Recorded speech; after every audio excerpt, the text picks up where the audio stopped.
Hi, and welcome to this short talk on the AI revolution. Is AI driving a new industrial revolution? I'm Professor James Fergusson. I'm the Executive Director of Data Intensive Science Group here in Cambridge, and I'm also the Director of the Infosys-Cambridge AI Centre. So often when people talk about AI, they say it's the next industrial revolution. And so I think it's worth looking at that comparison and seeing, really, is that true, and what's true about it, and what maybe is misleading about thinking about it as an industrial revolution. So here is a plot of the efficiency of steam engines from around 1700 through to now. And the key thing you can see is the industrial revolution really began around early 1800s when steam engines were made. There were around 40 in London at the time. They had about 5 to 10 horsepower, and they're about 5% efficient.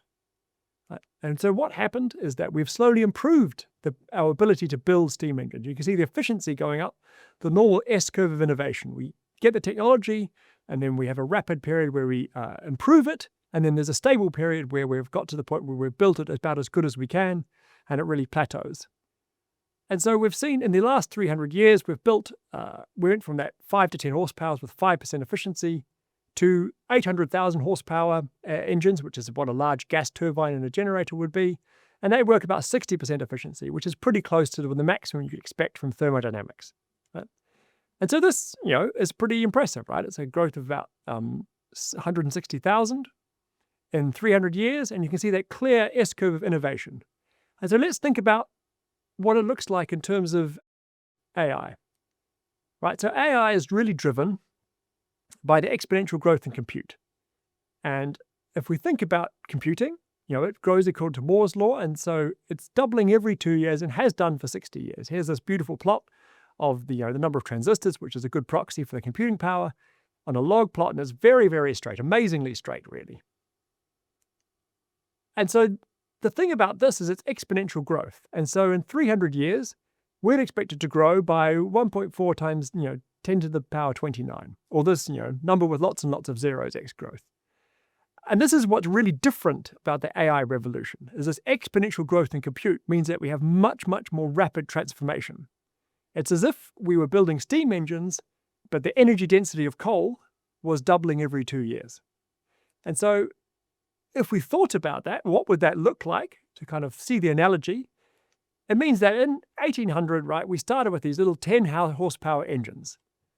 But if we had Moore's law for the power of engines, well, by 1810, they'd have 310 horsepower. So now, going from these very large, sort of fairly low power engines, which were, very exciting at the time, but quite weak by today's standards, we've now got something that's, quite a powerful car today.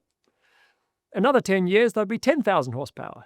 So now we've got, the kind of large engines you find in ships. By 1830, we'd have 300,000 horsepower. 1840 would be about 10 million. And then by 1850, we'd have about 335 million horsepower.